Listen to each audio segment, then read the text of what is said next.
Serious, what's the scariest work-related incident you've experienced? Former teacher here. Saw a fight going down just inside the boys' room next to the cafeteria. Didn't understand how bad it was until I grabbed the kid closest to me and flung him backwards against the wall. That's when I saw the other kid holding his stomach and the blood oozing out of the stab wound through his fingers.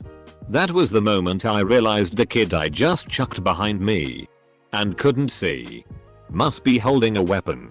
That split second of total vulnerability before I wheeled around on him was pretty terrifying. Fortunately, the kid holding the cheap steak knife he'd brought from home wasn't as tough as he thought he was. He was still leaning against the wall right where I tossed him, looking like he was about to puke. Turns out the kid that got stabbed was a serious bully and the other kid had had enough. Injury wasn't serious and the school expelled the kid who did the stabbing. I feel bad for the kid who did the stabbing. How far does a person have to be pushed before they'd do anything to stop being bullied? A twin-engine aircraft lost an engine on takeoff, went into an uncontrollable left turn, and crashed into a building at the airport I used to work at. 4 people died. Working the response to that was something I'd rather not do again. I work as a safety inspector for working on with very polluted ground. Regulations said I needed to be present 1 day a week. So I was. Just in time to see one of the workmen cross a very dangerous, enter only with full protective gear fences, and hop across a trench, which was full of heavier than air nastiness. He misses, slips down and in short order proceeds to first puke out his stomach contents and then pass out mid-vomit. By the time they pulled him out and into the ambulance, he had a lung capacity of about 30% and was pretty much blind. Poor man never got a penny apart from the "we're really sorry" pension from work, because it was his own fault. We had a co-worker have a massive heart attack in the office during a court proceeding. I ended up just storming out of the courtroom to assist in CPR. He ended up surviving, amazingly, and had a quadruple bypass. Tornado at 1 AM when we had a tent full of about 500 drunk people that we had to herd indoors to a safe place. I'm an event planner. I was a social worker. Dealt with a case where a couple high on meth tied their 6-month-old baby to a washing line and hit it back and forth to each other using baseball bats, killing the child. When I was still a student architect, working part-time in a firm, we had an on-site workplace accident. We were doing some restoration work to an old hotel that had its roof blown off during the winter. The contract was going well, and the work on site was quick. But a storm came through and ended up causing more damage to the work site. We shut the site down, told the contractor to keep his workers off site until we could have a surveyor come in and make sure everything was stable. The contractor cleared all his men off the site, but they forgot that there was a subcontractor working on site that day, removing old door frames.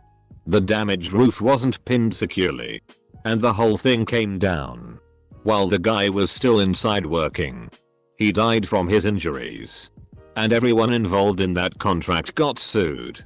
In the end, the contractor was found to be at fault, because it was their job to keep track of who was on site.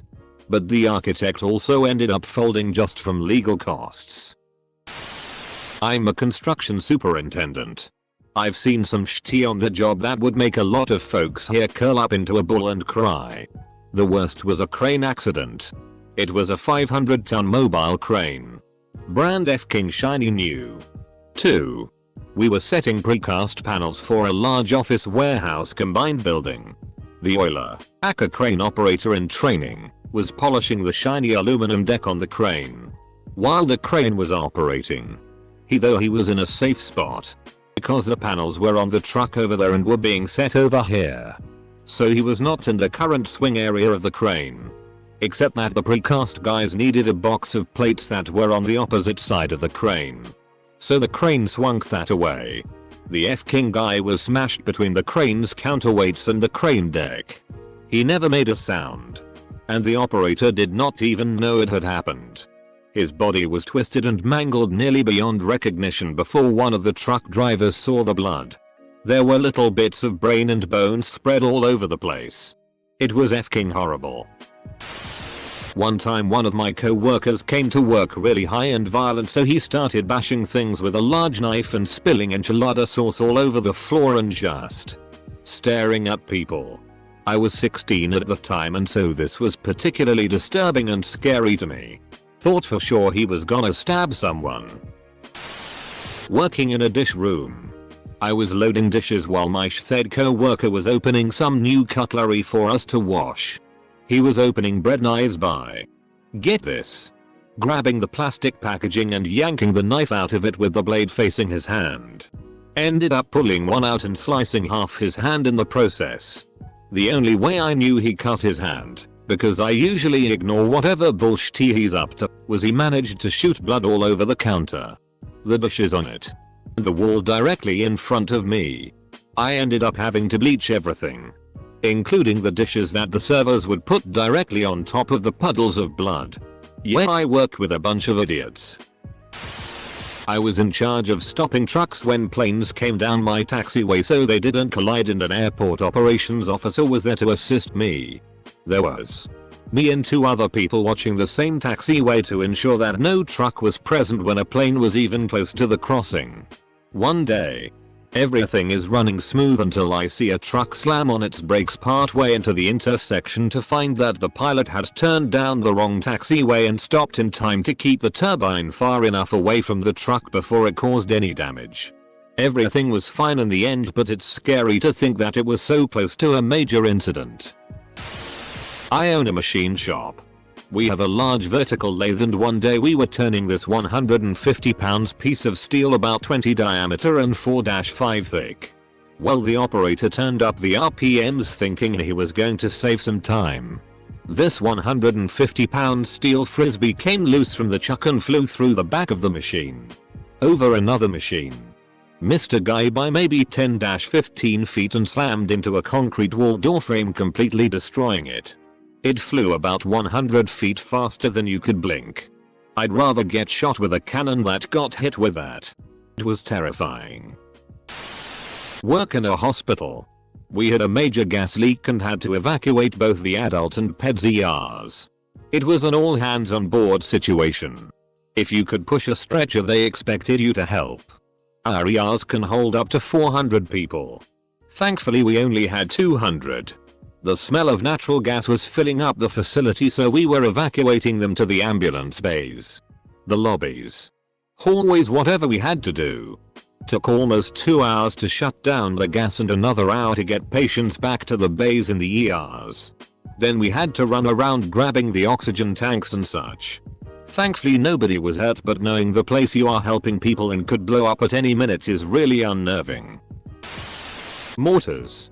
They're silent, can come out of nowhere, and will f***ing blow you up. I always thought mortars whistled when they came in. Nope. Movies have it all wrong.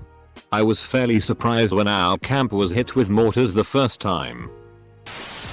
My father-in-law nearly sliced his thumb off in a machine at work. Literally the only thing holding his thumb on his hand was the tendons and a small piece of flesh. He showed his injury to his supervisor, who proceeded to faint out cold, fall backward, and smash his head on the concrete. Both were taken via ambulance. And as it turned out, supervisor spent longer in the hospital than Phil. Phil healed completely and retained full function of his thumb. Supervisor had a pretty bad concussion and some stitches, but was fine in the end. Large excavator tumbling downhill. Large bulldozer tumbling downhill. Okay, for some reason all I can think of is As You Wish from The Princess Bride. Does that make me FC care or something? Oh, I used to volunteer in a hospital. The one time a convict was brought in and they had no lie, 5 cops watching him and 2 by the door. Somehow he broke part of the bed where his cuff was attached and made a run for it, plowing the cops over, hitting the emergency button to seal the door, buying him almost a minute, and hitting the cop by the door with the broken bed piece. The other one was using the can, that's why there is 2. He ran through radiology and made it downstairs and nearly out of the loading bay, but one of our security campus cops cracked him in the head with a board kept by the door. But one of our security campus cops cracked him in the head with a board kept by the door. You guys keep a board around for that purpose? Used to work in an office where we sold office supplies. We had about a dozen of those keyboard cleaners that were just compressed air. One of my colleagues thought it would be a really good idea to spray it through a lighter. Huge fireballer shot across the office. No one was hurt. He however was suspended and eventually dismissed for gross misconduct. I had a co-worker spray that shit right into my mouth one time because she was being obnoxious. I couldn't breathe right and it tasted so gross for hours after. 15 minutes before my shift was ending, I was asked by my manager to cut a thin piece of metal with one of those handheld grinder saws. I really didn't want to, but he kept pressuring me to do so. Long story short, while I was cutting the metal, in shorts BTW, the blade hit a groove and bounced back, striking my leg. Everyone was silent, and when I looked down, half of the blade was sticking out with blood pouring out. Best part was the ambulance never showed up. So they had to throw me in the back of a van with a garbage bag tourniquet on and speed to the hospital. I got a pretty cool scar out of it. I am not sure that this is what OP was looking for, but once someone asked me to put Ubuntu on a lab computer. So me being the good worker that I am, I immediately load up an ISO and plug it in. Just as I plug it in, another co-worker comes in and asks me what I'm doing, and I tell them. Long story short, there was 100 gigs of malware samples that took 100s of hours of automated code to download. And I almost deleted it. I would have been fired if I deleted it. No paper trail. Scariest shit I've dealt with after I found out what was about to happen. Anything that critical needs to exist in more than place. Preferably with safeguards. When something like this happens, the correct response is not who do we blame, it's how do we fix our processes so this can't happen again. Full stop. And also, I, as the manager responsible for this process, am responsible for its failure, not my subordinate. Firing an individual over something like this fixes nothing. It is a sure sign of a pathological organization. Usually these problems start at the top and work their way down. I worked at a baseball stadium and had giant propane tanks to fuel all of the grills in the concession stand.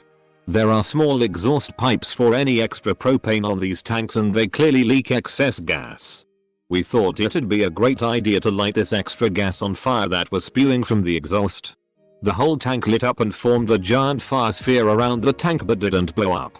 Yet, someone thought it'd be smart to splash the fire with water, which made it splash fire everywhere in the concession stand and started lighting everything on fire.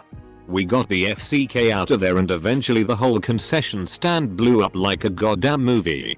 It was incredible to see. My dad coworker.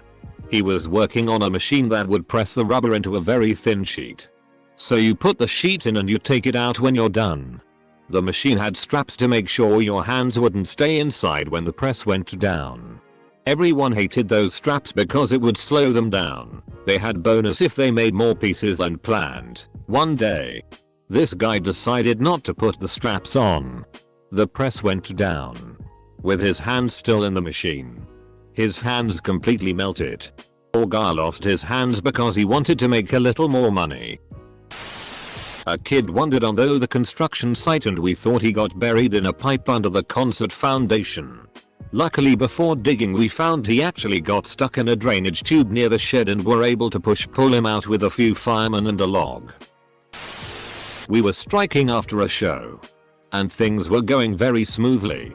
We had only used a few buttons for the scrim and some very light scenery, and had yet to lower them from the flies, so no one had touched them since we put them up. The sets were stationary, but the walls hung. I was sweeping the stage after deconstructing a platform, and most of the crew was in the audience moving the big pieces of said platform. I moved to the apron of the stage to talk to my director, when behind me a 500-pound bracer beam and part of head block fell from the loft and straight through the stage. I have never felt closer to a heart attack than in that moment. Thankfully I was the only one on the stage. But we think back on it, And if that had occurred during any one of the performances, or even a few minutes earlier, I shudder to think. Needless to say, strike was on hold until an investigation was underway. Made me really up my game in theater safety. And I was super NL about checking the architecture of each theater I set up or struck in.